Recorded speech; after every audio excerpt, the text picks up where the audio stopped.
Hola, perfecto. Hola, buenos días a todas, buenos días a todos. Soy Lluc Pagès, socio de Homes Igualitaris, Delegación Territorial de AIGE en Cataluña. Vamos a empezar ahora ya este conversatorio que hemos pensado sobre masculinidades y centros penitenciarios en el marco de la semana del 25M, que como ya sabéis, la ONU lo declaró como Día Internacional para la Erradicación de las Violencias Machistas a nivel mundial.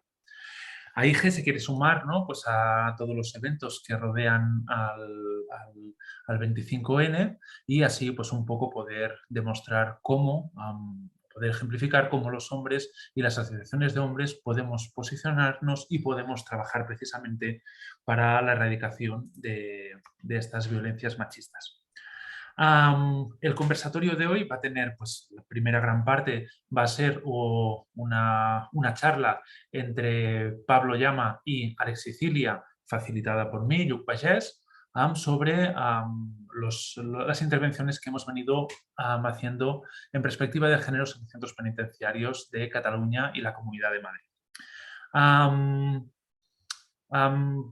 Después sí que abriremos pues, un turno de preguntas, de conversatorio entre los compañeros y compañeros que estemos y sea como sea, ya sabéis que tenéis en la página web de AIGE, aige.org, tenéis ahí el correo por si hay alguna cosa que ha quedado en el tintero, y también luego en los comentarios del canal de YouTube de AIGE podréis pues, bueno, también dar vuestra opinión, o incluso en el Facebook, donde está el evento, también pueden caer ahí los comentarios. ¿De acuerdo?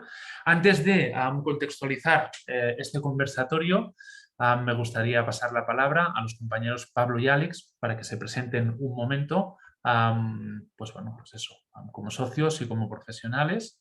Así que buenos días, Alex, Pablo.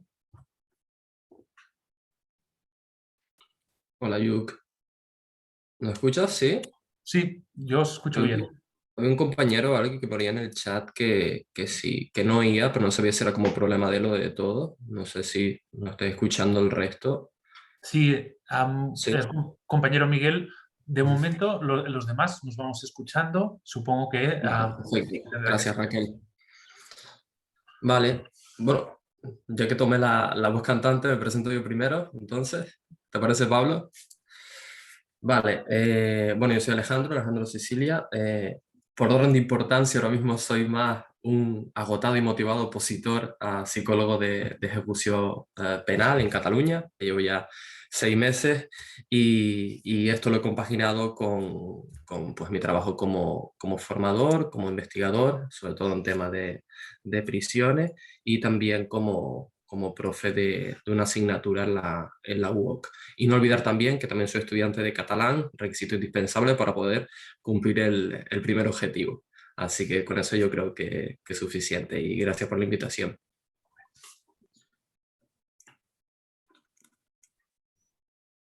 No se te oye, Pablo, ¿eh? Tienes el micro quitado. Ahí. Hola, pues buenos días a todas y a todos. Bueno, gracias por la invitación. Estoy muy contento un poco de poder estar aquí. Y bueno, yo en cuanto a mi presentación diría, básicamente soy socio, activista de AIGE, profesionalmente soy psicólogo. Trabajo con adolescentes y con familias en Proyecto Hombre desde hace años, en Proyecto Hombre Madrid. Trabajo también, o he trabajado para alguna universidad en el máster de Psicología General Sanitaria, dando alguna asignatura, y soy máster también en Psicología Clínica y de la Salud. En cuanto a cuestiones en prisiones, no tengo ni mucho menos tanta experiencia como Alex, pero sí que he hecho algún taller en concreto del que hablaré en el establecimiento penitenciario militar de Alcalá de Henares.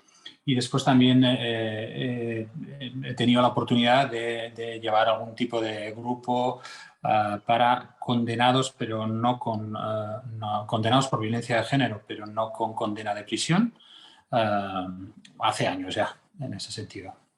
Y bueno, poco más. Muy bien, perfecto. Pues a ver, yo que soy un poco el encargado, ¿no?, de dinamizar la sesión, etcétera, etcétera, lo que hemos pensado, ¿no? Primero, un poco poneros en contexto, porque el tema de cómo, ¿no?, tenemos que interpelar a los hombres, es decir, ya sabéis, ¿no?, es decir, que las violencias machistas es un problema de los hombres que sufren las mujeres. Y entonces sí que es verdad que el tema de responsabilización, interpelación masculina, es una cosa que ya hace años que se está trabajando, pero que no sale mucho a la luz, ¿vale? En concreto, sí que a nivel estatal, a partir de la Ley Orgánica 1/2004 de Protección Integral contra las Violencias de Género, sí que en el artículo 42 ya se empiezan se insta a administraciones penitenciarias a que realicen programas de prevención y de paliación de la violencia machista con hombres que hayan ejercido violencia, ¿no? En este sentido, son históricos los proyectos PRIA, el Programa de Intervención para Agresores en Hombres que están condenados, y el PRIAMA de medidas alternativas, el Programa de Intervención para Agresores en medidas alternativas. Y en la Comunidad de Cataluña, ya nos lo explicará Alejandro si es conveniente, ¿no?, pues en la medida en que las competencias en prisiones están delegadas, ¿no?, pues hay proyectos como el VIGE, el VIDO o el DEVI, ¿no?, que sirven para atender, ¿no?, las diferentes tipologías de violencias machistas que están también estipuladas en Cataluña a partir de su legislación autonómica, ¿no? Entonces, en este marco, esto es lo que las administraciones pueden hacer. Pero la ciudadanía, los colectivos, también podemos generar agencias, ¿no?, para interpelar a los hombres, y también en los centros penitenciarios. En este sentido, tanto en la Delegación Territorial de la Comunidad de Madrid como en la Delegación Catalana de Homes Igualitaris se han iniciado diferentes proyectos. Como ya os explicarán, está el que hoy pondrá encima de la mesa Pablo, y luego Alejandro, que inició también con Paco Abril en los proyectos que estamos haciendo en coordinación con instituciones penitenciarias. Esto viene de movimientos civiles como son AIGE. No son programas ultraestructurados como podrían ser, ¿no?, lo que decíamos del VIGE o el DEVI en Cataluña, o el PRIAMA y PRIA a nivel general, sino que son, bueno, iniciativas que hombres comprometidos con la igualdad de género nos asociamos y tiramos para adelante, ¿de acuerdo? En este sentido, yo a los compañeros, yo no lo he comentado antes, a nivel de activista estoy aquí como facilitador, a nivel profesional pues soy docente, soy docente en la ANED, soy educador social y también licenciado en filosofía. En esta idea, cuando pensamos esta charla, yo les he propuesto a Pablo y a Alex 5 temáticas. La primera es que nos cuenten el proyecto. El segundo, cómo podemos mirar el género en prisiones. El tercero, las resistencias que se han encontrado de los participantes en estas iniciativas. El cuarto, cómo estas iniciativas afectan a los procesos de cambio y reinserción de las personas. Y lo último que me gustaría preguntarles sería qué capacidades profesionales, ¿no?, se ponen en cuestión cuando trabajamos la masculinidad en centros penitenciarios. ¿De acuerdo? Estas serían las 3 grandes temáticas. Las desarrollaremos, ¿no?, en el tiempo entre 20 y 40 minutos, y después de eso pues leeremos el manifiesto, leeré el manifiesto que tenemos ahí de apoyo al 25N, y luego pues podemos, si han surgido algunas dudas o así, podemos realizar el diálogo que podamos. ¿De acuerdo? Muy bien. Pues empezamos ya con el conversatorio propiamente dicho, ¿no? Y entonces, Pablo y Alex, ¿vale? Cuando yo os pregunto por los proyectos, ¿qué quiero que me digáis de los proyectos? Me gustaría, sí, que a grosso modo, ¿no?, me dijerais a qué hombres va dirigido, el nombre de los centros penitenciarios donde vais trabajado, el objetivo general y más o menos cómo os organizáis. Número de sesiones, número de participantes, tiempo de cada sesión, ¿vale? Vamos haciendo así partido de ping-pong. Si antes ha empezado Alex, yo propongo, si os parece bien, que ahora empiece Pablo, ¿de acuerdo? Y vamos cambiando los turnos por temáticas. Muy bien, perfecto. Pues nada, yo os quería hablar sobre todo de un taller que desarrollé en el otoño del año pasado en el establecimiento penitenciario militar de Alcalá de Henares. es una prisión militar, para entendernos. Es decir, los internos que están allí han sido militares o guardias civiles, ¿no? De hecho, depende del Ministerio de Defensa, no depende del Ministerio de Interior, ¿no? Tiene ciertas particularidades que lo diferencian de una cárcel civil, por decirlo de alguna manera, ¿no? La primera es que es muy chiquitita, que es un establecimiento penitenciario pequeñito. Tendrá entre máximo 40, 50, 60 internos a la vez. Creo que cuando yo estuve más o menos había unos 40 internos. Se dio, claro, en el otoño del año pasado estamos en plena pandemia con unas medidas de restricciones muy grandes y lo primero que yo me encuentro al llegar allí, entre otras cosas, es un cabreo monumental de todos los internos derivado un poco de las restricciones. No tenían ningún tipo de visita desde hace meses. Cada vez que tenían que salir o tenían algún tipo de salida a la vuelta, tenían que estar 15 días dentro de la celda sin poder salir. Es decir, las medidas restrictivas y para todos durante la pandemia fueron duras en un establecimiento militar, en este caso, sobre todo cuando se tenía que gestionar salidas y demás y visitas, era la verdad es que muy duro en ese sentido, ¿no? Y ese era el clima, porque muchas veces cuando vas a dar un taller, claro, tú vas con ciertas ideas, con ciertos contenidos, con ciertas dinámicas en mente, pero después te encuentras con lo que te encuentras, ¿no? Y tienes que adaptar, que yo creo que sería un poco quizás una de las cosas que más importantes me parecen, ¿no? En este tipo de intervenciones, ¿no? La capacidad de adaptación y de flexibilidad que creo que los profesionales tenemos que tener para dar cabida a lo que está ocurriendo, ¿no? A lo que está ocurriendo en ese momento en los centros penitenciarios, ¿no? En cuanto a qué hombres iba dirigido, el taller en concreto, en este caso, parte desde una petición del Ayuntamiento de Alcalá de Henares, que al estar el centro penitenciario dentro de su ayuntamiento, digamos, pues tiene potestad para promover y presupuestar ciertos talleres desde ahí. Entonces nos pide AIGE que si tenemos algo pensado, que qué podemos hacer, y desde ahí un poco promovemos este taller. La idea era abrirlo a todos los internos del centro penitenciario militar, ¿no? En este caso serían, cuando yo llegué, en torno a 40 y algo personas, creo recordar. Ha ido un poco oscilando en el momento, ¿no? La idea es hacerlo durante un día a la semana de todo el otoño de 2020, entonces empezamos más o menos en septiembre y acabamos en diciembre. Fueron unas 8 sesiones, creo recordar. La duración eran 2 horas de taller cada día.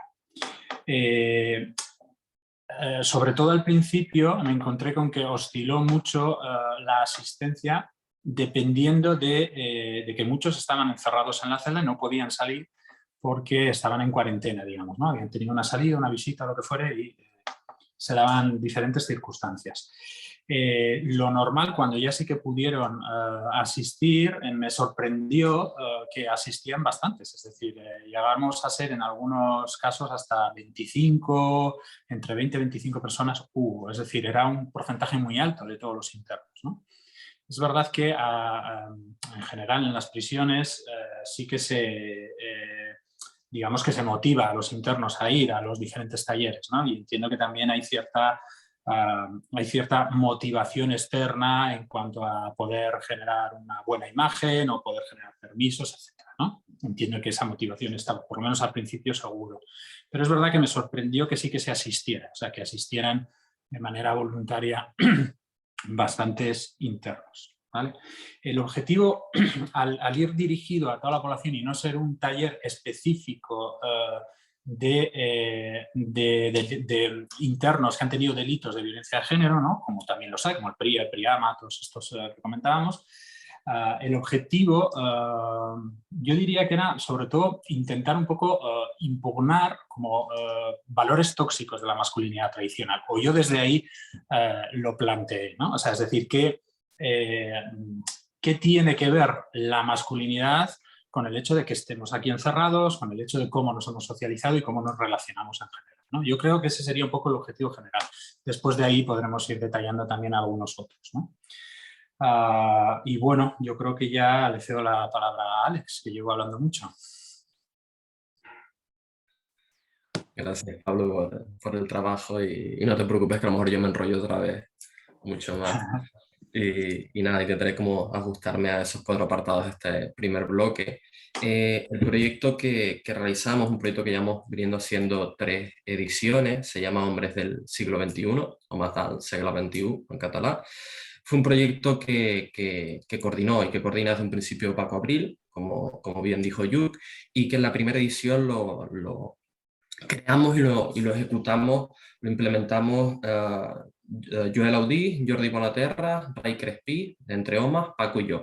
Eso fue el primer año que fue como, llegaron con muchísimos, ¿no? Centros penitenciarios, demandas de muchísimos centros penitenciarios, necesitamos como personas ¿no? Que no fueran socios, de fuera de la entidad para poder dar respuesta a la demanda. Luego las 2 siguientes ediciones sí que la hemos coordinado y implementado tanto Paco Abril como yo. A ver, hombres a los que va dirigido, es cierto que yo ahora lo junto con el tema de los centros penitenciarios.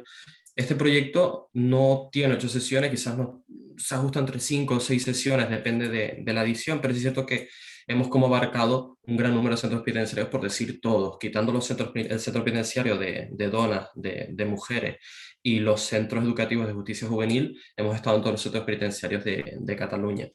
En la primera edición, luego la siguiente sí es verdad que nos hemos centrado como en algunos más concretos, sobre todo porque hemos llevado a cabo como 2 grupos dentro de un mismo centro penitenciario.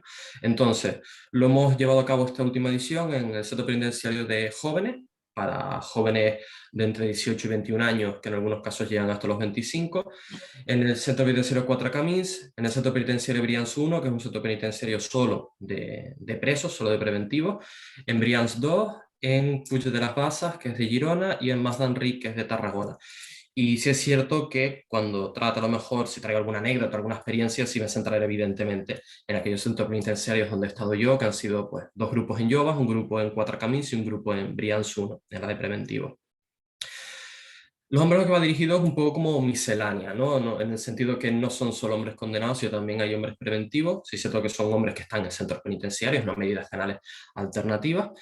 Y el tema del delito varía un poco en función de lo que las educadoras y educadores consideran que es necesario, ¿no? En función, llegamos nosotros como con la oferta y qué demanda hay, ¿no? ¿Qué internos pueden ser aquellos que mejor podrían aprovechar el programa o que más les hace falta? Entonces, varía un poco. Es verdad que en Cuatro Camins, por ejemplo, todos los internos que tenían en el grupo estaban condenados por violencia de género, pero después, por ejemplo, en Jovas o en Brians uno un poco como mezcla diferentes realidades y diferentes causas.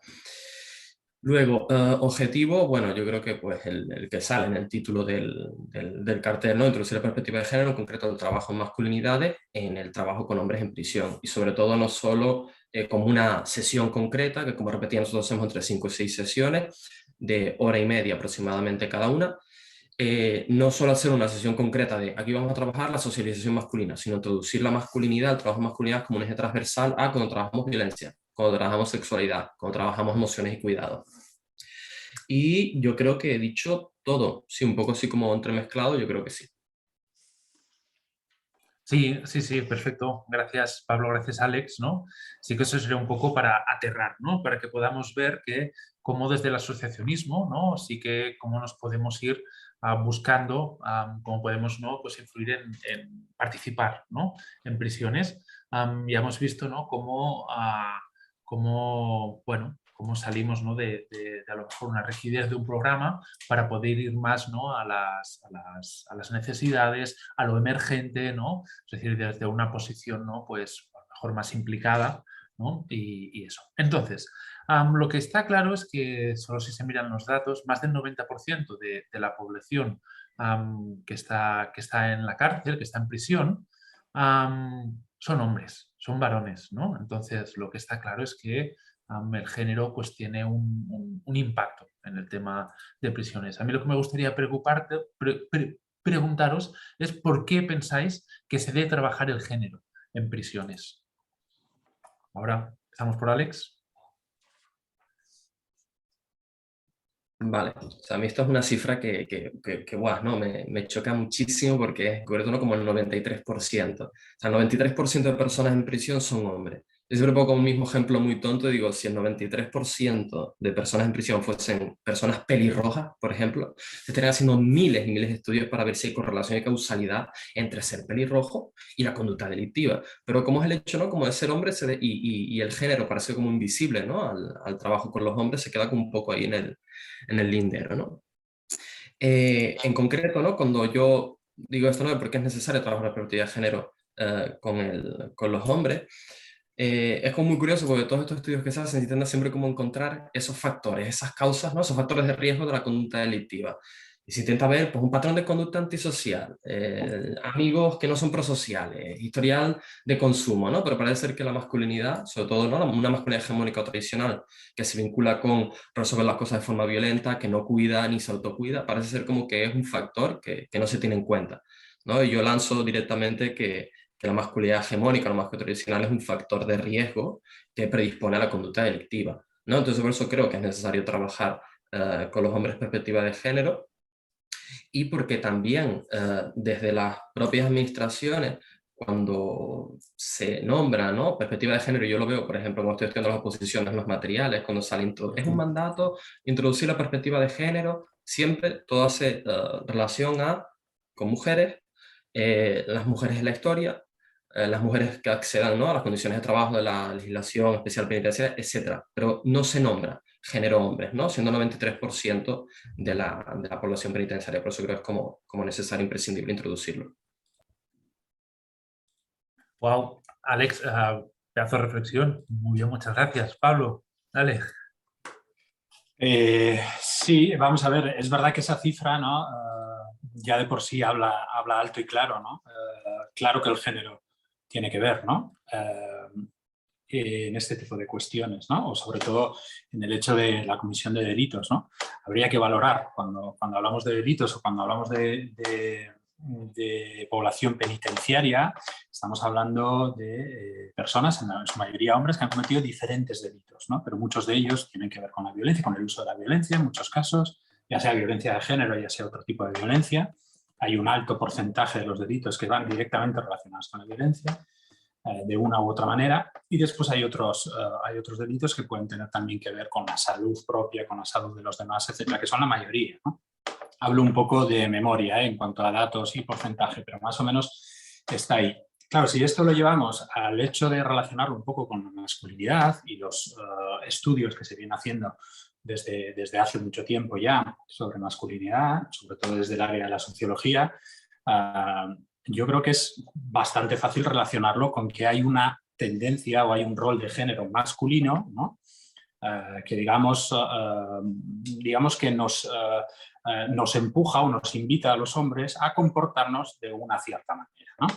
Es verdad que obviamente todos somos libres de decidir, pero en el momento en el que, esto lo decimos mucho desde AIGE, ¿no? En el momento en el que los hombres dejamos de ser críticos con esa socialización de género, pues probablemente nos vamos a dejar llevar por una tendencia que puede ser muy tóxica en este sentido, sobre todo para nuestro entorno, y el hecho de la comisión de delitos es muy clara en ese sentido, y también, en cierta medida, para nosotros mismos, ¿no? O sea, que también es tóxico acabar en la cárcel para uno mismo, lógicamente, ¿no? Entonces, desde ahí, para mí es esencial, desde luego, la perspectiva de género y analizar toda esa parte, ¿no? De hecho, hay mucha, como decía Alex, hay muchísimo trabajo hecho en todo lo que tiene que ver con la socialización de género femenina, lógicamente, desde el feminismo, ¿no? Pero yo sigo echando de menos políticas públicas que pongan el foco en los que generan la violencia, entre otras cosas, ¿no? Muchas veces, ahora que estamos cerca del 25 de noviembre, ¿no? La violencia de género es un problema de los hombres que sufren las mujeres, ¿no? Decía Saramago en su momento, y creo que tenemos que poner el foco en quien ejerce la violencia, ¿vale?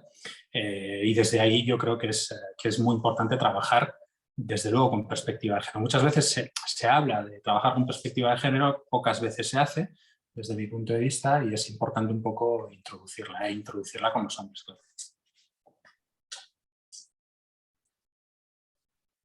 El rol masculino, necesidad de políticas públicas, muy bien. Ya estamos aquí aterrando un poco el género en prisiones, los proyectos, ya hemos visto. Y ahora me gustaría preguntaros un poco qué resistencias de los hombres os habéis encontrado. Nosotros cuando hacemos trabajo, ¿no? Con hombres, con jóvenes en interpelación masculina, ¿no? Pues bueno, cuando hablamos de machismo, resistencia, ni machismo ni feminismo. Venga, pues pedagogía por ahí. Cuando hablamos de micromachismos o de agresiones machistas, bueno, no todos los hombres, ¿no? Venga, más resistencias, a trabajar por ahí. Entonces, me gustaría, ¿no? que en las características, ¿no? que habéis dicho, que son tan duras, ¿no? de los hombres que están en prisión, ¿qué resistencias os habéis encontrado? ¿Alguna idea, ¿no? Es decir, de cómo los hombres que están en prisión, ¿no? pueden vivir la interpelación sobre el machismo? Pablo, ahora tú. Vale.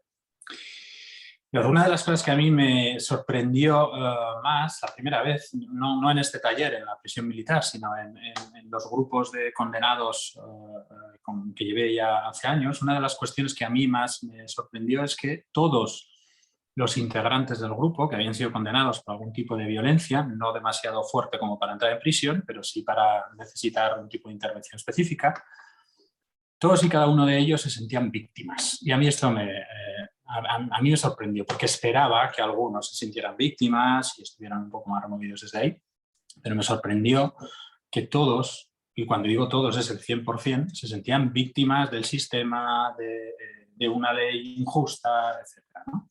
Y hacían poca revisión crítica, por lo menos al inicio, de su responsabilidad en los hechos por los que están denunciados.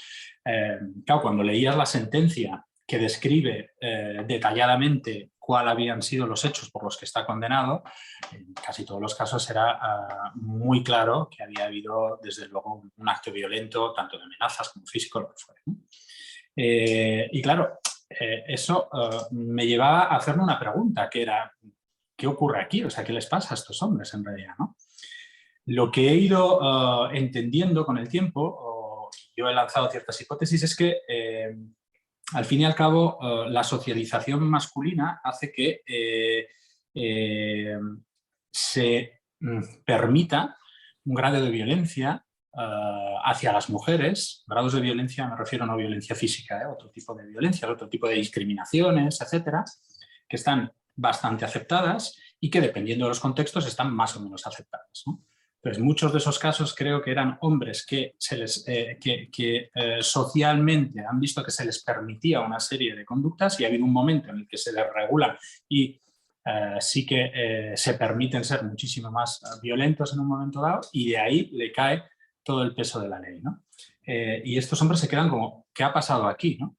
Por eso, desde mi punto de vista, es primordial también todo el trabajo de prevención. O sea, es decir, no solo trabajar con el condenado, lógicamente que ahí ya llegamos tarde, sino trabajar en todo lo anterior. Es decir, en que esa persona, ese hombre que en un momento dado agrede, que amenaza, que hasta llega a torturar en un momento dado a una mujer, desde una socialización masculina en la que cree que tiene derecho a hacerlo por ser hombre y ella mujer, tenemos que trabajar desde muchísimo antes, ¿no? Entonces, en cuanto a la resistencia, esa era una de las cuestiones que a mí más me llamaba la atención, esa resistencia desde el victimismo, ¿no? Desde entenderse desde ahí. El trabajo para mí importante era entender un poco, o sea, es decir, para poder trabajar con alguien a mí me parece primordial entender qué le ocurre, o por lo menos intentar empatizar, no desde la justificación, lógicamente, pero sí desde entender qué ocurre, ¿no? Para poder ayudarle a quizás remover ciertas cosas para generar un cambio, ¿no? Eso por un lado. Otra de las resistencias muy claras es todo lo que tiene que ver con género o feminismo, y yo diría que en los últimos 2-3 años, ¿no? Es verdad que el feminismo en España especialmente ha tenido un cambio o ha desarrollado un cambio muy potente en estos últimos años, y normalmente cuando eso ocurre hay también una reacción muy fuerte desde la otra parte, ¿no? Hay una parte reaccionaria que más o menos se ve a nivel político, que también un poco está en el debate, y obviamente llega en estos casos a personas que han sido condenadas por violencia de género, o que, aunque no hayan sido condenadas por violencia de género, tienen compañeros en la prisión que les pueden contar su historia, etc. Entonces, en muchos casos genera cierta resistencia siempre que partas desde ahí, ¿no? Muchas veces las plantean desde, pero bueno, ¿tú qué piensas de esto? O sea, te interpelan o quieren saber exactamente qué opinas tú de una cuestión política, etc. Y después la última resistencia que voy a apuntar un poco para hablar, que para mí es fundamental, tiene que ver un poco con la propia socialización masculina, es decir, la vulnerabilidad, o sea, el permitirse mostrarse como vulnerables, ¿no? Es decir, el trabajar eso, que sobre todo en las primeras sesiones es más difícil, creo que es complicado, ¿no? Porque lo que pretendemos es que se abran de alguna manera y en un entorno en el que están con otros internos tengan que abrirse, ¿no? Y eso suele generar muchas resistencias dentro de la propia masculinidad o relacionadas con la propia masculinidad, ¿no? Muy bien, perfecto, Pablo. Sí, tres grandes resistencias, ¿no? El sentirse víctima, el rechazo al feminismo y el miedo a exponerse vulnerable ante el grupo, ¿no? Es decir, bueno, muchas gracias por tu aportación a la experiencia. Vamos a ver, Alex, ¿qué nos dices tú? ¿Qué resistencias más potentes has podido detectar? Yo es que suscribiría todo lo que ha dicho Pablo, o sea, qué maravilla, o sea, no, trabajando como en un contexto similar, pero no, igual, ¿no? Cuando él decía, claro, no están condenados, ¿no? Pero es que en mi caso, al estar condenados es exactamente lo mismo, ¿no? En el grupo, por ejemplo, de Cuatro Camins, que están todos condenados por violencia de género, también es cierto que era como un perfil de violencia bajo, entre comillas, que la mayoría estaba por quebrantamientos por segundos y terceros quebrantamientos de orden de alejamiento, perdón, no de condena. Yo sería todavía más, mucho más años. Y, y lo que me refiero es que en este grupo, por ejemplo, de los 5 o 6 hombres que eran, todos, y cuando digo todos también, absolutamente todos, se sentían víctimas de sus parejas, de las leyes de género, del feminismo y de todo esto, ¿no? Y tienen como este discurso desde un inicio, que era como esta gran resistencia de, claro, llegas allí, ¿no?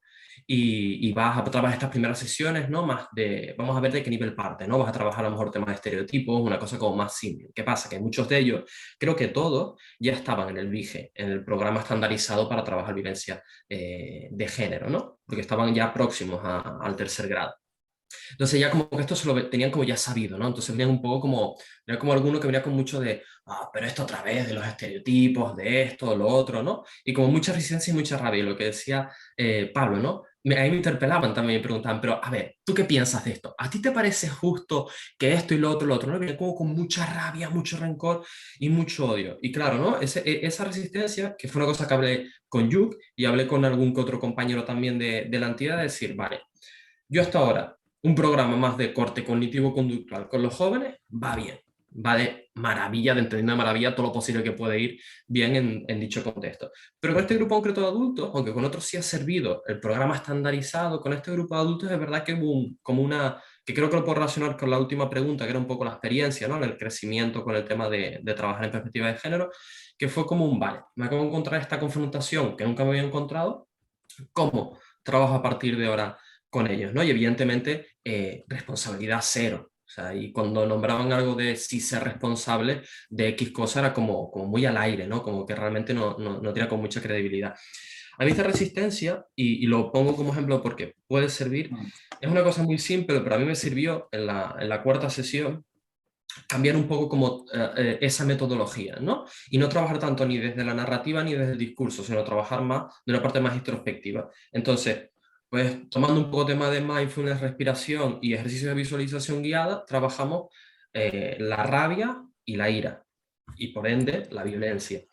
Y lo que hicimos fue como hacer un ejercicio de visualización, de poner color, forma, lugar del cuerpo en relación a una situación de violencia que hubieran llevado a cabo de manera reciente. Nadie pensó en el episodio de violencia porque estaban allí, era lo que también quería que pasara. Entonces, trajeron como un episodio de lo que había pasado pues en el patio, bueno, cada uno el suyo, nombraban como en este ejercicio de introspección el color, la forma, cada uno le daba un color diferente, una forma diferente, de cuadrado, uno en el corazón porque le había afectado el corazón, etcétera, lo que fuera.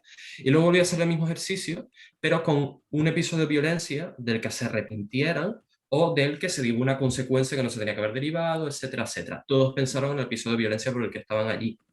Lo que fue muy curioso es que ahora es muy simple, pero sirvió, es que todos empezaron a nombrar en alto que el color que tenía era negro y que la forma que tenía era como una mancha, ¿no? Como que era difusa, que ya no tenía forma. Y a partir de ahí fue terminada esa sesión y se abrieron, pero como ¡pum!, como si hubiera roto como una armadura, ¿no? Y empezaron a comentar, ¿no? Y me acuerdo que uno dijo, bueno, todos sabemos que aquí todos estamos por algo, no estamos como, no somos santos. Y empezaron todos a traer como la experiencia personal del por qué estaban allí después de 4 sesiones. O sea, con las primeras intentando como abrir, que también creo que es necesario trabajar primero el tema de estereotipos, el tema de sexualidad, violencia, y luego ya, cuando ya haya como también este pensamiento grupal o una confianza, poder trabajar de una parte más introspectiva. Entonces, esta resistencia es como algo que no solo me encuentro aquí, sino temas resistencias de encontrar el feminismo, las leyes de género, te vas encontrando las charlas con los institutos, cosas que antes no te encontrabas en diferentes contextos. Y luego también con los jóvenes, que eso lo he visto yo, esa diferencia, y es increíble. El tema de la diversidad afectivo-sexual, por lo general los adultos, digamos que los hombres heterosexuales adultos, a pesar de una masculinidad tradicional hegemónica, lo gestionan o lo toleran, digamos, medianamente bien, ¿no? Pero los jóvenes, wow, o sea, la presión de jóvenes, el tema de la homosexualidad, todo lo que sea diversidad afectivo-sexual, trans, homosexualidad, es como un rechazo, pero tan heavy, o sea, pero tan heavy, que es increíble. Y es como un miedo constante a ser señalado de poco hombre, ser homosexual. Entonces performatizan, claro, encima están en grupo, entre ellos, y performatizan como una masculinidad exacerbada, ¿no? Como para que nadie en ningún momento le pueda tachar allí, ¿no? De que en verdad es pro derechos de las personas homosexuales, pro derechos de las personas trans, ¿no? Incluso teniendo a un chico que en uno de los talleres se la aspiró, o sea, bueno, con una expresión muy de violencia ambiental, pegando golpes y todas las puertas y todo, a partir de trabajar temas de derechos trans, o sea, eso fue increíble. Entonces, estas son como las 2 grandes resistencias que me he encontrado, y luego el tema de la vulnerabilidad que tocaba Pablo, o sea, es como, es súper interesante, porque es cierto que yo no me he encontrado tanto esta resistencia, lo que sí me he encontrado es como una llamada a una necesidad de mostrarse vulnerable, ¿no? Es como, llegan como ese espacio de grupo y se ve que al principio es como esas resistencias de qué voy a decir aquí, cuidado con lo que digo, ¿no? Quizás no es un espacio seguro, pero cuando pasan un par de sesiones es como, wow, ¿no? Necesitaba realmente este espacio donde poder abrirme y poder hablar un poco más desde el yo. Y luego también para terminar, y no me enrollo más, hay una resistencia también que creo que tener en cuenta con el tema de las relaciones de poder, que no es lo mismo que ven una persona de fuera, que yo no tengo influencia, no tengo influencia, en que puedan tener permisos ordinarios, en salidas programadas. Yo no tengo influencia, no es lo mismo que estar con una educadora o un educador que es quien directamente decide las progresiones o regresiones de grado, las salidas programadas, los permisos. Y claro, eso también hace, y yo creo que, ¿no? Es lo que comenta también Pablo, que salgan esas resistencias, que con nosotros quizás salgan esas resistencias, que con alguien que tiene una relación de poder que está aquí, no salgan tanto por miedo a qué puedo decir y qué me puede afectar eso que diga. Entonces también creo que es tenerlo como en cuenta para el tema de la resistencia. Claro, claro, Alex, también, ostras, muchas gracias también por todo lo que has aportado, ¿no? Esa manera que intentaban, ¿no? De pillarte, de llevarte a su terreno, ¿no? Es decir, cómo poner límites a eso, ¿no? Cómo hacer que puedan explorarse a ellos mismos y disfrutar la interioridad, ¿no? A nivel grupal, ¿no? Y sobre todo también este tema que has puesto encima, ¿no? Es decir, cómo son las relaciones de poder también dentro de instituciones penitenciarias, ¿no? Y cómo, pues, bueno, una persona que viene de fuera, pues, en qué lugar se coloca, ¿no? Que eso también es un punto importante, ¿no? Para ver cómo el asociacionismo entramos en los centros penitenciarios. Muy bien, muchas gracias. Si no os importa, voy a ir replicando lo que vais diciendo para así un poco resumir y ya está, para ir haciendo. Vale, vamos al cuarto tema, nos quedan 2, es el tema de los procesos de cambio, de la reinserción, ¿no? Es decir, normalmente cuando hablamos, ¿no?, de violencias machistas, siempre está el tema de, bueno, los hombres, la gente que está socializada por género masculino, pueden cambiar, ¿no? Si lo aplicamos en ámbito penitenciario, es posible la reinserción, ¿no? ¿Cómo interviene el trabajar el género a estos procesos de cambio, el tema de reinserción? Volvemos a ti, Alex, si te parece bien, y seguimos. Como la gran pregunta, ¿no? ¿Realmente estos programas funcionan, tienen éxito, ¿no? Que tendrías que ver qué significa funcionar y tener éxito y qué porcentaje se consideran tener éxito. Y bueno, sí es verdad que a largo plazo yo no puedo saber si un programa que doy de 5 sesiones a largo plazo ha tenido éxito para la reinserción, ¿no? Sí es cierto que aquellos programas de 40, 50 sesiones estandarizados del BIGE, el DEBI y todos estos, sí es cierto, ¿no? Que se hacen estudios longitudinales y sí es cierto que hay tasas de éxito, ¿no? De reinserción. Nosotros lo que intentamos en 5 sesiones, que es lo que tenemos, es plantar como una semillita, ¿no? Una semilla que la idea es que vaya, ¿no? Que vamos regando desde un principio, ¿no? La idea es que vaya germinando mientras estamos allí, que luego siga creciendo o que acabe de germinar en algún momento de la vida de estos hombres que es cuando debería de salir, ¿no? Con más importancia. La cosa es que, claro, a nivel de impacto cualitativo, sí es cierto que hay algunos casos concretos donde, por ejemplo, este mismo el grupo, por poner así como más anécdota, el grupo este de hombres condenados por violencia de género, el de que trabajamos una parte más introspectiva, pidieron al psicólogo del módulo que el programa continuara, ¿no? Que pudiéramos hacer alguna sesión más para seguir trabajando el tema sobre todo el tema de violencia en concreto, a partir de cómo lo estuvimos trabajando de una forma más introspectiva. Entonces, claro, esto es como un indicador cualitativo de a largo plazo no tenemos la evaluación, pero vemos que a corto plazo te están pidiendo los propios internos que continúe el programa. También he tenido chicos, me acuerdo uno concreto en Yoba, que también trabajando el tema de violencia, empezamos como a tirar un poco del hilo de por qué ejercía la violencia que ejercía hacia su pareja, y este chico ¿no? Pidió, una vez saliese, poder continuar el programa en la calle. Es más, me lo encontré, no fue este último, sino el grupo que hicimos el año pasado, me lo encontré caminando por el módulo cuando vine yo a hacer esta última edición, y me volví a repetir lo mismo. Me dijo, ¿cómo se llama tu entidad? Que quiero hacer este programa en la calle, ¿no? Entonces yo creo que el hecho de ya llegar y plantearles algo que la gran mayoría no se han planteado nunca, que significa que el ser hombre es una construcción social, del mismo modo que el ser mujer también lo es, y que eso tiene unos efectos para las mujeres, para otros hombres y también para ellos mismos, porque antes había una pregunta que ponía, ¿cómo hacer atractivos estos programas? Y luego si querías al final tocamos un poco más este tema, pero sobre todo doy como la pista de qué consecuencias tiene también este modelo de masculinidad hegemónico tradicional en los propios cuerpos y mentes de los propios hombres que han sido socializados.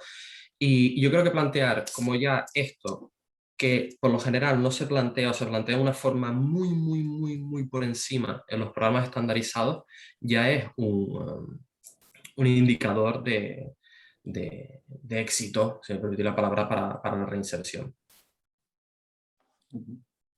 Vale, vale. Muy bien, Muy bien. perfecto. Alex, seguimos con Pablo. Muy bien. Bueno, efectivamente estoy muy de acuerdo con Alex, ¿no? Es difícil cuantificar, ¿no? Cuál es el impacto real, ¿no? Yo creo que sí que, aún así, yo creo que sí que es importante un poco generar también herramientas de evaluación a ese respecto, sobre todo este tipo de intervenciones, ¿no? A veces es complicado, ¿no? Y muchas veces, claro, habrá que partir también un poco de las expectativas que tenemos. Es decir, yo lo primero que diría es que cuando estamos interviniendo aquí estamos llegando tarde. Eso es lo primero. Entonces, desde ahí tenemos que hacer mucho más trabajo para poder un poco intervenir mucho antes, ¿no? Para que estas personas pues, no lleguen a cometer el delito, no lleguen a generar violencia o lo que fuere, ¿no? Pero yendo al impacto, a mí me parece fundamental, y yo creo que desde IGE tenemos muy claro que la intervención va en esa línea, el hecho de poner mucho el foco en la responsabilización propia de la conducta, ¿no? Y entendiendo un poco la conducta, en este caso la conducta delictiva, la que sea, tiene que ver en muchos casos con una mala gestión o con una pobre gestión emocional, yo creo que es muy importante. Y eso sí que creo que más o menos de alguna u otra manera se va consiguiendo. Es decir, en mayor o menor medida tengo la impresión de que una buena parte de los hombres que participan en este tipo de grupos sí que salen con una conciencia mayor, con una responsabilización mayor de su conducta y sobre todo de su gestión emocional en ese sentido, ¿no? El hecho de que puedan o no conocer, o creo que analicen un poquito más o elaboren un poco más el por qué han llegado a cometer esos delitos, a tener ciertos tipos de conductas, ¿no? Por qué han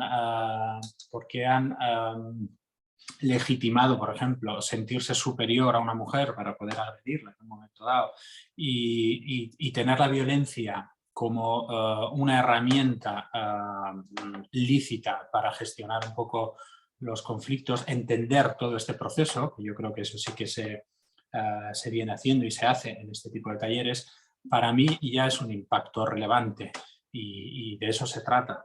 Otra cosa es entender que a través de talleres de este tipo vamos a conseguir que la gente no vuelva a delinquir, que la gente cambie completamente, y yo creo que esto es un poco irreal, ¿no? Los que trabajamos desde la psicología o desde otros ámbitos con personas sabemos que el cambio de las personas es mucho más complejo, ¿no? Y que requiere pues de mucho más tiempo y en muchos casos no se logra, ¿no? Pero el hecho, insisto, el hecho de que ellos sí que generen mucha más conciencia sobre la responsabilidad que tienen en su pobre gestión emocional y como consecuencia en su conducta, yo creo que eso sí que se da, o desde mi punto de vista, en un buen número de casos se da. A mí también ocurría, ¿no? Es verdad que durante las primeras sesiones están muy resistentes y cuando acaba el taller normalmente se queda corto. Muchos dicen, nos gustaría, nos encantaría seguir haciéndolo, vamos a pedir un poco a la institución que podamos seguir teniendo este espacio, etcétera, ¿no? Creo que también es un indicador positivo en ese sentido, ¿no? Un poco esa adherencia, un poco que al principio parece que no se va a lograr nunca y de repente es verdad que hay como ciertos hitos dentro de ciertas sesiones como que abren un poco, ¿no? Ahí me parece también importante el hecho de, funciona mucho en la masculinidad, ¿no? El modelado que se da, ¿no? Parece que hay alguien que rompe, ¿no? Que rompe el hielo, por decirlo de alguna manera, que se abre y después un poco los demás un poco se dejan llevar, ¿no? Es como un poco esta parte, bueno, si él ha podido, pues yo también, ¿no? Yo también me lo permito, ¿no? Desde ahí. Que me conecta también además mucho con esta idea un poco de masculinidad, de esta caja de la masculinidad un poco en la que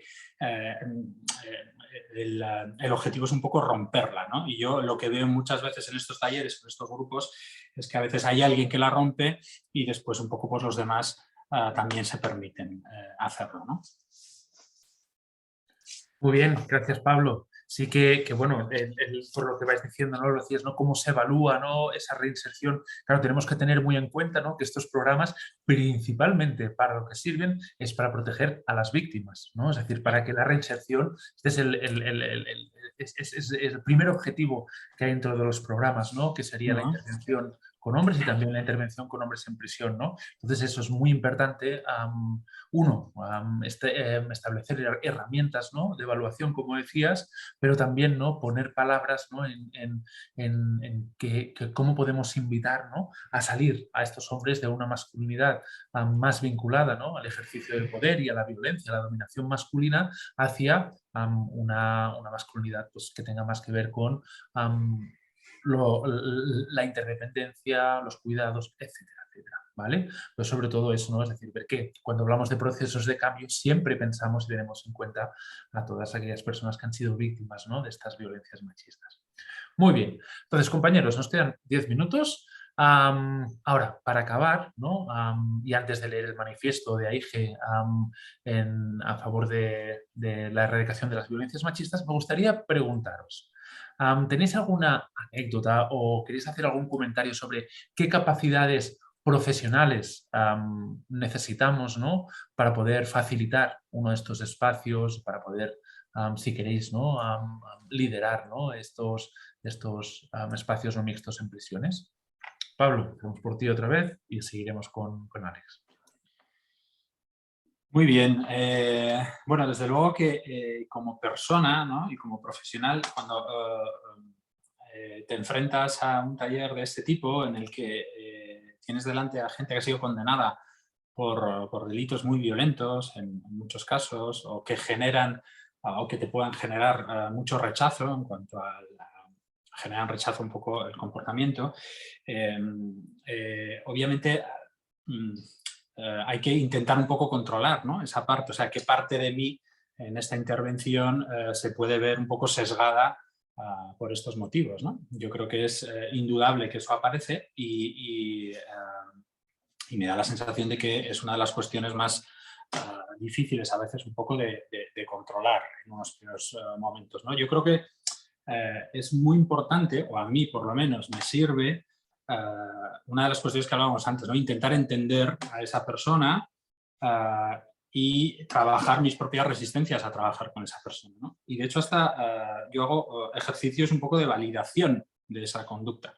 De validación, no de justificación, ¿eh? O sea, es decir, intentar, vamos a ver, intentar entender qué le ha ocurrido a esa persona para comportarse de esa manera, ¿eh? Se me entienda, para yo poder ayudar mejor en ese proceso, ¿vale? Sin perder en ningún momento, obviamente, qué es lo que está detrás, ¿vale? Pero la validación en cuanto a entender qué es lo que le ha ocurrido, me parece a mí como profesional importante en cuanto a poder desarrollar también un buen trabajo con ellos y sobre todo abrirme de una manera más natural, ¿no? Que yo creo que es fundamental, porque si no es verdad que podemos caer en muchas situaciones de este tipo. Cuando interpelan muchas veces o te plantean cuestiones muy concretas, ¿no? O sea, cuando están más resistentes normalmente siempre se suelen quedar en un discurso más desde la razón, desde lo político, ¿no? E intentan un poco generar un debate desde ahí, ¿no? Ahí hay, claro, nosotros o lo que yo busco es más bajar a otros aspectos, no bajar a un debate político, porque no venimos allí a hacer un debate político, sino venimos a trabajar una cuestión más introspectiva, ¿no? Que es un poco desde donde se puede hacer el cambio. Si nos quedamos en el debate político ahí, apaga y vámonos, ¿no? Entonces, en ese tipo de cuestiones yo sí que utilizo un posicionamiento desde mi punto de vista para ciertas cuestiones muy claro, en cuanto si hay que posicionarse sobre qué opinas sobre la ley de violencia de género, qué opinas sobre ciertas cuestiones, ahí sí que hago un posicionamiento, pero no creo que haya que dar una charla o un discurso político, porque si no, apaga y vámonos. Y muchas veces yo creo que ellos se presentan mucho más cómodos en un primer inicio, sobre todo cuando están resistentes y no quieren entrar, a quedarnos ahí. Y es muy importante desde el punto de vista de los profesionales saber romper un poco ese paradigma e ir a otro y nosotros marcar el terreno en ese sentido, ¿no? Lo que pasa es que, claro, hay veces que son preguntas muy directas en las que quizás sí que es necesario algún tipo de posicionamiento, ¿vale? Es complicado desde mi punto de vista manejar esas cuestiones, ¿eh? Porque por un lado hay que, o sea, una cosa es entender un poco lo que ha ocurrido a esa persona, ¿no? Y otra cosa es todo lo que tiene que ver con el discurso político, ¿no? Muy bien, sí que los dilemas morales, profesionales, humanos, ¿no? De compromiso sí que realmente está ahí. Muchas gracias, Pablo. Alex, ¿qué nos aportas de tu experiencia a nivel de capacidades profesionales que se pongan en juego? Nuevamente agradezco a Pablo, o sea, es que estoy encantado escuchando, me parece una maravilla todo lo que está diciendo y suscribo todo lo que ha dicho, o sea, es que es real, ¿no? Y con esto del debate político, que realmente no se sienten cómodos en el debate político, ¿no? Y por eso desde un inicio es como el debate político, como si eso fuera un meeting y te interpelan, ¿y tú qué piensas de esto? ¿Y te parece bien esta ley? ¿Y te parece esto y esto, no? Como si fueras tú ahí como vienes a defender una posición política que realmente sé que en un posicionamiento se da, pero no es la manera de trabajar con ellos si queremos romper esta resistencia. Yo recuerdo del primer grupo que di en 4 Camins en 2018, un interno al final, en el cierre, me dijo una frase que a mí se me quedó, pero grabado para siempre. Y que por ahí vengo el tema de lo que tú decías de no justificar, pero sí intentar entender o comprender. Y me dijo, nos hemos sentido cómodos y nos hemos abierto porque tú no nos miras como el maltratador, como el drogadicto, sino que nos miras como personas, ¿no? Y eso es como una cosa que desde un principio yo intento como no verme sesgado, o sea, yo nunca pregunto ni por qué están allí, ya se sabe, o sea, o ellos mismos lo acaban abriendo, pero no pregunto a los educadores, educadoras de, ¿y este por qué está condenado? ¿Y este por qué está aquí? No, porque al fin y al cabo es como estarnos metiendo como un sesgo, que es como, sí, no somos del todo objetivos, evidentemente somos personas y también ciertos delitos y ciertas cosas heavy, ¿no? También nos acaban afectando y pueden ver perjudicada la intervención que hacemos. Entonces yo creo que es como necesario eso. Primero, del tema de las competencias, el intentar, lo que decía Pablo, comprender, no justificar, pero sí comprender de dónde viene ese odio, de dónde viene esa rabia, de dónde viene su situación, ¿no? De su historia de vida. Y también el tema este de no estar señalando, porque yo creo que un poco también vienen como cuando escuchan, van a dar un taller de género, y por mucho, que eso me pasa siempre, por mucho, que los educadores y educadoras previamente les han dicho, es un taller de nuevas masculinidades, de masculinidad, ellos escuchan la palabra género, y vienen a la primera sesión de, violencia de género, ¿no? Es como, no vas a decir que no hay que pegarle a las mujeres, ¿no? Ya viene como con este simplismo de lo que es el género y lo que se puede trabajar. Entonces, pero creo que es importante como no estar señalando o no hacer un reduccionismo a estar trabajando en una parte más cognitiva-conductual de esto, estereotipos, violencia de género, sino darles el espacio donde puedan ellos traer un poco la experiencia, ¿no? Y como decía, no justificar, pero intentar comprender de dónde viene toda esta rabia y este odio, y para eso es necesario darles un espacio seguro. ¿Qué quiero decir con un espacio seguro? Yo utilizo la metáfora siempre con ellos al principio de cuando abrimos el grupo, es un espacio donde, digamos, quedamos como toda esa armadura pesada, ¿no? Que es como, está preparado siempre como para confrontar, para defenderte, ¿no? Y más en prisión, un ambiente como prisión, que realmente es como si llevaran una armadura puesta 24/7. Es como dejar esa armadura en la puerta y entrar al grupo vulnerable, ¿no? Entiendo la vulnerabilidad como algo positivo que realmente nos permite, pues, trabajar ciertos aspectos que no trabajamos en los programas, porque no hay un espacio seguro. Y yo creo que un poco esto, trabajar la vulnerabilidad como algo positivo, intentar salir de este señalamiento en función de la conducta delictiva por la que están y darles un espacio de escucha activa, porque al fin y al cabo también los trabajos, los programas que se hacen estandarizados están súper validados, son adecuados, pero lo que pasa es que son tantas sesiones en tan poco tiempo que los propios profesionales van como tú, esto, y tampoco tienen tanto el espacio para poder generar interrogantes, cuestionamientos y simplemente pues cosas que luego nos permiten a nosotros también trabajar. Así que yo creo que sería como un poquito eso. Ah, y luego ya para terminar, que lo decía antes, a mí me sirve cuando trabajo el tema de violencia, con el tema de la triada de Kaufman, de la violencia como un triángulo, ¿no? Como lo que se nos socializa a los hombres y que ejercemos hacia las mujeres, hacia otros hombres que no tienen una masculinidad hegemónica o tradicional, y hacia nosotros mismos. A mí, y puede sonar triste porque es como, wow, para que empaticen con el resto tienen primero que sentirse ellos como víctimas de, en este caso, del sistema patriarcal, pero sirve también, cuando tiene muchas resistencias, partir de aquellas consecuencias que tiene el modelo de masculinidad hegemónico tradicional para ellos mismos, ¿no? Desde un mayor consumo de drogas, menor esperanza de vida, mayor suicidios, etcétera, ¿no? Partir como de aquí y que digan, ¡hala! Que esto de la construcción de la masculinidad también nos afecta a nosotros y que esto tiene entonces consecuencias para el resto, ¿no? Es triste verlo desde ese punto, pero como tiene muchas resistencias, ahí me sirve y me ha servido para que puedan llegar a empatizar luego con las consecuencias de este modelo sobre otros. Muy bien también, perfecto, Alex.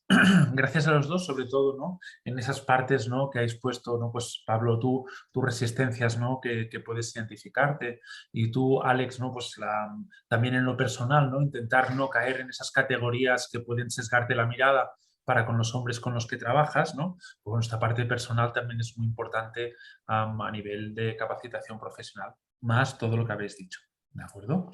Muy bien, pues ya estamos a punto de alcanzar la hora. Si os parece bien, antes de despedirnos, os voy a leer a todos, ¿no? Es decir, el manifiesto que hemos preparado este año desde AIGE.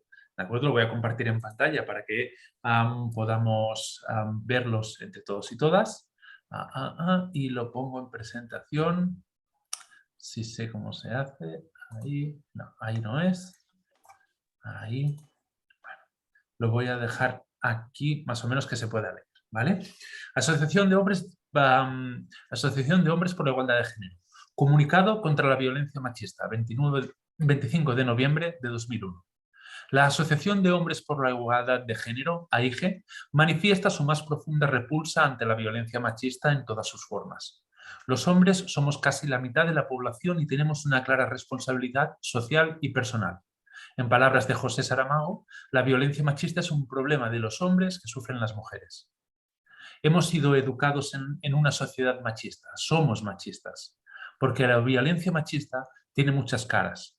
No son solo los asesinatos o el maltrato físico, también existe la violencia psicológica, económica, sexual, reproductiva, institucional, vicaria, pasando desde los denominados micromachismos como de la base del sistema patriarcal. El machismo nos implica a todos, sobre todo a los hombres.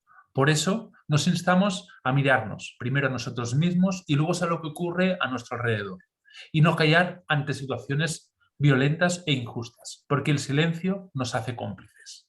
En estos tiempos de pandemia se han recrudecido los asesinatos y violentando a mujeres por el hecho de serlo. Se han normalizado situaciones de desigualdad y acoso que producen inseguridad, miedo y finalmente afectan a la salud y, en último término, a la vida de las mujeres. Debemos cambiar eso, primero siendo conscientes de ello y luego desmontando la normalización y cambiando y educando con el ejemplo. Este 25 de noviembre difundamos las actividades de nuestras compañeras. Apoyemos para que se manifiesten y en lo que necesiten. Por supuesto, no pretendamos liderar ni acaparar sus reivindicaciones. Y no solo el 25 de noviembre, sino todos los días y el resto del año y siempre. Hagamos feministas nuestros espacios. Actúa, únete al movimiento de hombres por la igualdad. La Asociación de Hombres por la Igualdad de Género es una entidad sin ánimo de lucro que trabaja para favorecer la igualdad real y efectiva entre hombres y mujeres en la sociedad. Para ello, fomentamos el cambio de los hombres a las posiciones más favorables a la igualdad y de ruptura con el modelo tradicional masculino, pues creemos que la mejor prevención de la violencia de género consiste en promover relaciones igualitarias. Ni un maltratador más. El silencio nos hace cómplices. Ni uno más, ni una menos. Vale. Con estas palabras, yo como facilitador cierro y me despido. Pablo, Alex, si queréis también despediros y cerrar. Sí, pues nada, muchas gracias por organizar, por el trabajo que ha supuesto organizar todo este conversatorio. Me parece que ha sido muy interesante. Me ha llamado la atención todo en lo que coincidimos Alex y yo, aunque no hemos trabajado en el mismo espacio, parecía casi que éramos compañeros porque se repetían mucho, ¿no?, las experiencias y ciertas anécdotas, ¿no? Me ha parecido interesante y nada, muchísimas gracias. Muy bien. Como en la tónica habitual de la sesión, vuelvo a decir, suscribo las palabras de Pablo. La verdad que placer compartir espacio con vosotros. Y nada, solo agradecer que podamos, ¿no?, compartir el trabajo que desde AIGE se comienza a hacer, ¿no?, como esta semillita en un contexto tan necesario. Y nada, agradecer a los 19, 20 participantes que han habido a lo largo de la ponencia y bueno, lamentar un poco que no hay tiempo como para preguntas, ¿no? Pues si no me equivoco, en breve se cierra la sesión, pero que ya Ayu comentará el tema donde poder ponerlas y tal, porque si nos interesaría pues conocer un poco vuestra impresión, reflexiones y experiencias. Perfecto, pues muchas gracias a todas. Vale, un momento. Y eso así, para así cuando lo colguemos poder cortar. Pero a ver, tenemos 10 minutos antes de que se apague la sesión de Zoom. Sí que había la compañera Raquel, ¿no?, que decía pues, que le gustaría hacer alguna pregunta o así. También Gema.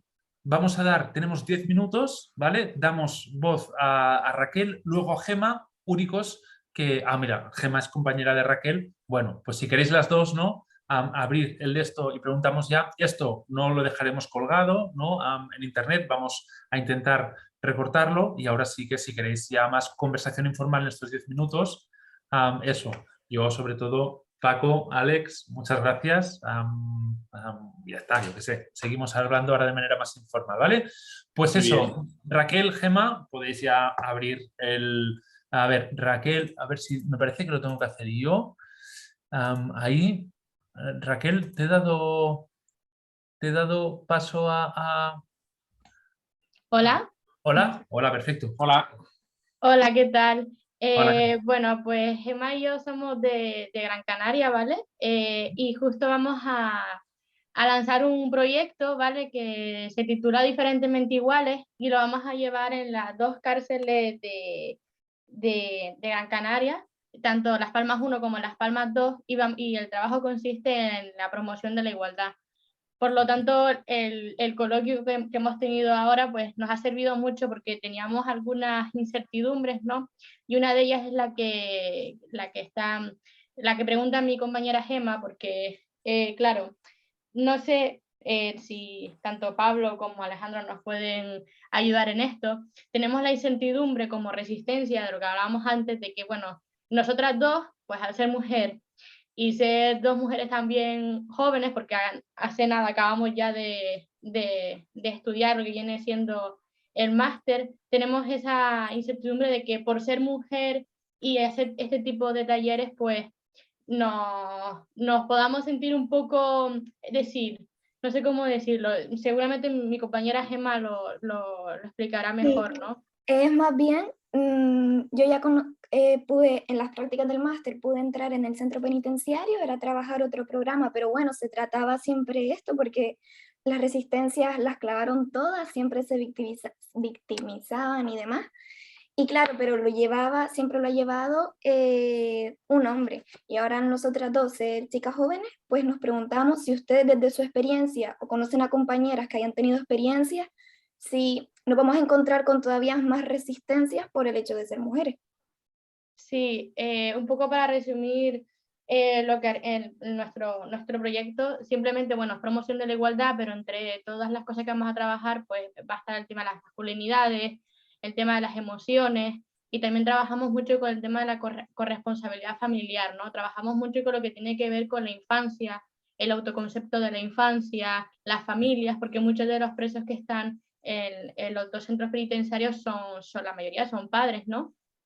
Y entonces, bueno, pues nosotros tenemos una metodología, ¿no? que la titulamos como metodología experiencial. Se trata de que las personas se den cuenta de las acciones que ellos llevan a cabo, que reflexionen y que luego ellos mismos puedan tener un objetivo de cambio y poder, pues, avanzar, ¿no? No es tanto un modelo académico o profesional, ¿no?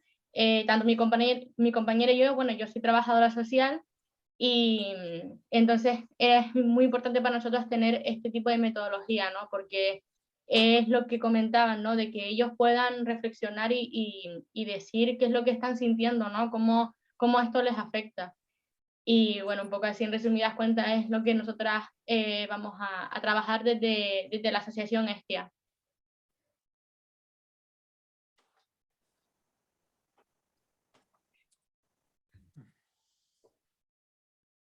Bueno, pues yo os diría, me temo que el hecho de que seáis chicas, desde luego que va a influir. El género es así. Entonces hay una parte en la que eso sí que va a influir, ¿no? Pero eso no hace que no se pueda trabajar desde ahí. Hay que entender que probablemente a ellos les genere ciertas resistencias. También les puede generar ciertas resistencias que sea un varón el que lleve a cabo el curso, ¿eh? Diferentes, pero desde otro punto de vista. Quizás la ventaja, siendo varón, de llevar un un taller de este tipo es que pueden a veces reconocerte, no reconocerte como el contrario en un momento dado o algo así, ¿no? Más allá de que te identifiquen con alguien que viene de una asociación igualitaria, feminista y todas esas cuestiones, ¿no? Pero ahí es una cuestión que entiendo que habrá que trabajar desde ese punto de vista, ¿no? Que habrá que trabajar desde vuestro buen hacer. Yo lo que os plantearía, y yo creo que Alex también iba un poco en esa línea, es intentar sobre todo trabajar un poco desde lo emocional, desde lo introspectivo. O sea, no os dejéis llevar muchas veces hacia ese discurso más político o más racional al que siempre van a aludir normalmente, sobre todo al inicio. Y también os diría que hay que tener un poquito de paciencia porque en la mayoría de los casos, y creo que tanto a Alex como a mí, ¿no? Creo que lo relatábamos, hay un momento en el que van las resistencias bajando y empiezan un poco a sentirse más cómodos, dejarse un poquito llevar en ese sentido, ¿no? Continuando un poco lo que decía Pablo, yo creo que bueno, tener en cuenta que el tema de que influye, ¿no? Aparte del género, también va a influir la edad, la vestimenta, la relación de poder que haya si venís desde fuera, pero sobre todo yo creo que también puede haber como un factor positivo en el sentido de que los hombres, por cómo hemos sido socializados y cómo habéis sido socializadas vosotras, estamos muy acostumbrados a que sean las mujeres de nuestro entorno las que nos sostengan emocionalmente, ¿no? Y por ahí creo que puede ser también un factor positivo de cara a vosotras, el tema de que quizás se sientan ellos más cómodos abriéndose emocionalmente con vosotras que quizás con nosotros. Porque sí es verdad que al fin y al cabo la masculinidad se acaba construyendo en el grupo de iguales, entre otros hombres, performativizando una masculinidad hegemónica tradicional en el grupo de iguales, ¿no? Entonces, quizás también el que vayáis vosotras con este programa innovador, donde trabajáis desde algo que no se van a esperar, que es desde la perspectiva de masculinidad, desde la perspectiva de su construcción social, creo que puede ser muy interesante y puede jugar como a vuestro favor, más que en vuestra contra. Así que, no lo sé, no tengo una respuesta concreta, pero yo creo que irá bien. Muchas gracias. Gracias. Vale, muy bien. Gracias, Gemma y Raquel. Vale, deciros también, había interpelaciones de Sergio y de Miguel. He priorizado las preguntas de Gemma y Raquel por si había alguna especie de rendición de cuentas, ¿no?, por parte de las compañeras. Nosotros siempre intentamos, ¿no?, que nuestras compañeras feministas nos puedan dar el toque en lo que sea, ¿no? Entonces, ya me disculparéis, Sergio y Miguel, de que haya priorizado, ¿no?, las peticiones de Bea y Gemma, ¿no? Pero sí que los hombres que estamos siempre ensimismados en lo nuestro y cuando nos juntamos también acabamos, ¿no?, pues reproduciendo dinámicas de género. Sí que es verdad que he visto a las chicas, oye, nos gustaría... Vale, tenemos 10 minutos, abrimos el melón para lo que pueda ser, ¿vale? Os pedimos disculpas, Sergio y Miguel, ¿vale? Y a todos los demás, a todas las demás, infinitas gracias por haber participado y haber estado escuchando aquí. Un abrazo afectuoso a todas y a todos. Hasta luego.